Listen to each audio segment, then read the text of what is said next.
Bansode sir.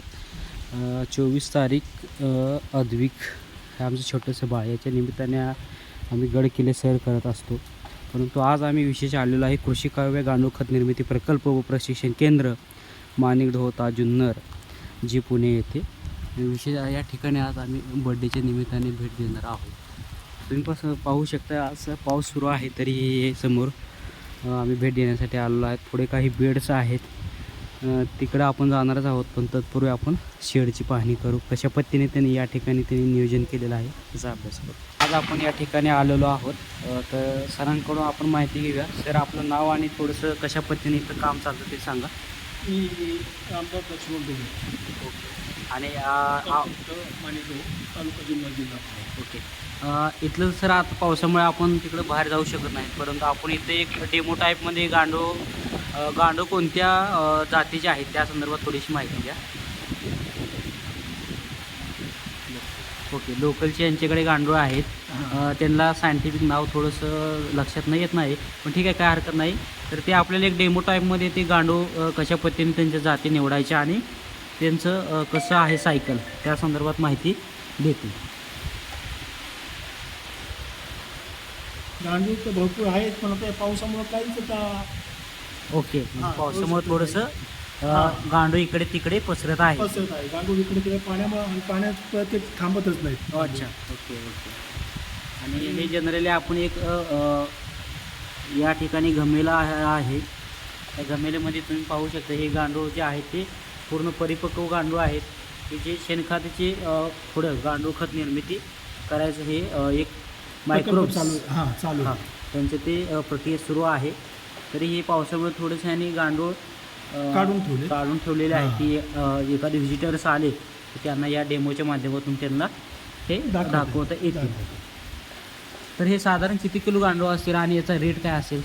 तर हे आता कमीत कमी 5 किलो असते. ओके, हां हां. 5 किलो म्हणजे ते पण कल्चर सहित असतात. कल्चर सहित आहे, गांडूळ तुमचे त्याच्यामध्ये अंडे असतील, त्यांची छोटी पिल्ले, संपूर्ण अंडी पिल्ली सगळं असतं, सगळे असतात. त्याच्यामुळे मग ते कल्चर आणि शेतकऱ्यांना हे कल्चर देणं महत्त्वाचं. बरोबर आहे. हां हां, गांडूळ येणार होत. ओके, बरोबर. आणि आता कल्चरमुळे काय होतं, त्याची उत्पत्ती जास्त वाढली, उत्पत्ती वाढत राहील आणि त्याच्यापासून गांडूळ जास्त तयार होत असते. ठीक.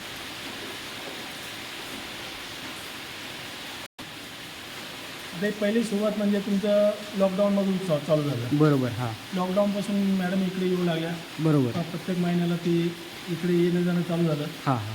प्रत्येक किल्ले, गड किल्ले, म्हणजे त्यांनी एक वेगळं पण सुरू केलं, जसं की वेगवेगळ्या किल्ल्यांना भेटणं असेल, पाहणी केलं असेल, म्हणजे अभ्यास दौरा सुरू केला. पाहणी चालू केली. बरोबर. त्या पाहणीनंतर त्यांना काही गोष्टी अशा शेतकऱ्यांच्या पण जाणीव येऊ लागल्या. बरोबर. हां, शेतकऱ्यांच्या अडचणी किंवा त्यांना काय स्कोप आहे त्या गोष्टी त्यांनी अभ्यास सुरू केला. ते काम चालू केलं त्यांनी. मग त्यानंतर प्रत्येक याची बघा तुम्ही हां, या ठिकाणी बघू शकता त्यांना वेगवेगळ्या ठिकाणी जरी शून्यातून सुरुवात करून प्रत्येक संस्था असेल किंवा काही इन्स्टिट्यूट असतील, काही रिसर्च संशोधन असतील, जसे की कृषीथॉन असेल, की प्रत्येकाने त्यांना सन्मानचिन्ह आणि त्यांचा सत्कार केलेला आहे. तिथं त्यांना बोलवून व्यवस्थित वेगवेगळ्या कंपन्या असतील जे बायोलॉजिकल, आज खरं पाहता तर यूट्यूबच्या माध्यमातून बरेच सर्वसामान्य लोक समोर गेलेले आहेत, तरी त्यांना यूट्यूबकडून सुद्धा या ठिकाणी त्यांचं सत्कार असेल किंवा त्यांना हे सन्मान भेटलेला आहे. त्याचबरोबर पूर्ण प्रत्येक क्षेत्रातून त्यांना हे सत्काराचं सन्मानचिन्ह असेल आणि त्यांना जिथून स्फूर्ती भेटते असे छत्रपती शिवाजी महाराज छत्रपती संभाजी महाराज यांची त्यांना स्फूर्ती घेऊन ते या ठिकाणी त्यांचं पूजन असेल ते इथून करून ते व्हिजिटरला एक उत्साहित करत असतात. तर तुम्ही पाहू शकता इथं वेगवेगळ्या एक्सलन्स अवॉर्ड त्यांना भेटलेले आहेत. ॲग्रोवर्डचा त्यांना कृषी प्रदर्शनमधून त्यांचा सत्कार असेल आणि अवॉर्ड असेल, असे त्यांनी एक या ठिकाणी म्युझियम टाईपमध्ये त्यांचे अवॉर्ड्स हे व्हिजिटर्सना दाखवण्यासाठी इथं अवेलेबल करून देण्यात आहेत. त्याचबरोबर इकडं लोकनेते स्वर्गीय भालके नाना असतील तर त्यांच्याकडूनही त्यांना अवॉर्ड भेटलेला आहे. म्हणजे महाराष्ट्रामध्ये प्रत्येक ठिकाणाहून त्यांना अवॉर्ड भेटलेले आहेत. आणि बँक ऑफ इंडियाचा असेल की एक विशेष सन्मान आहे. कृषी दिनानिमित्त हा त्यांना बँक ऑफ इंडिया नारायणगाव शाखा इथून त्यांना अवॉर्ड भेटलेला आहे. आणि इंटरनॅशनल वुमन्स डे सध्याची काळाची गरज आहे की वुमन्ससुद्धा आज बिझनेसमध्ये यायला लागलेला आहेत आणि त्यांना इंटरनॅशनल वुमन्स डे चा सिंहगड कॉलेज ऑफ नर्सिंग येथून सुद्धा त्यांना एक अवॉर्ड भेटलेला आणि त्यांचे यथोचित सत्कार केलेला आहे. त्याचबरोबर विशेष बोलायचं झालं तर त्यांच्यात एक तोंडातून आपण ऐकूया की ते कशा पद्धतीने या ठिकाणी व्हिजिटरला माहिती देत असतात आणि काय करत असतात ते. आत्तापर्यंत पाहिलं तर मुलींचं प्रमाण कमी होतं बरोबर.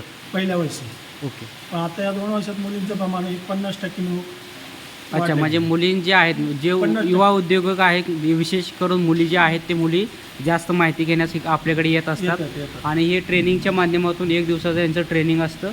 साधारण सकाळी 9 ते संध्याकाळी 5-5:30 पर्यंत 10 ते 5चा टाइम 10 ते 5चं टायमिंगमध्ये ते मॅडम यांना जे Training शेड्यूल देत आहे शेड्यूलनुसार ट्रेनिंग देत असतात. त्या शेडमध्ये ते ट्रेनिंग दिल्यानंतर काही फील्ड लेवलला ते प्लॉट दाखवत असतात आणि त्यानंतर मग त्यांचं जे लंच ब्रेक असेल किंवा नाश्त्याचं ब्रेक असेल ते सर्व त्या ट्रेनिंगमध्ये दिलं जातं आणि ट्रेनिंगची फी फक्त अवघी 1,500 रुपयेच आहे. त्या 1,500 रुपयेमध्ये तुम्ही भरपूर काही शिकू शकता आणि एवढ्या या भागातून ज्यांनी मुंबईतून येऊन सुरुवात केली अशा या उद्योजकता आहेत आणि त्यांच्याकडून तुम्ही माहिती घेऊन तुम्ही स्वतःचा व्यवसाय किंवा स्वतःच्या शेतीसाठी सुद्धा हे गांडूळ खत तयार करू शकता आणि एक चांगलं ऑर्गॅनिक पद्धतीने शेती करू शकता. शेतीची जी फर्टिलिटी लेवल आहे ते वाढवू शकता आणि शेतीला जो खत आहे तो रासायनिक खतचा वापर कमी करून हे गांडूळ खतची निर्मिती करून तुम्ही स्वतःची शेती चांगल्या पद्धतीने करू शकता आणि एक व्यावसायिक म्हणून पाहायचं झालं तर तुम्ही काव्याताई यांना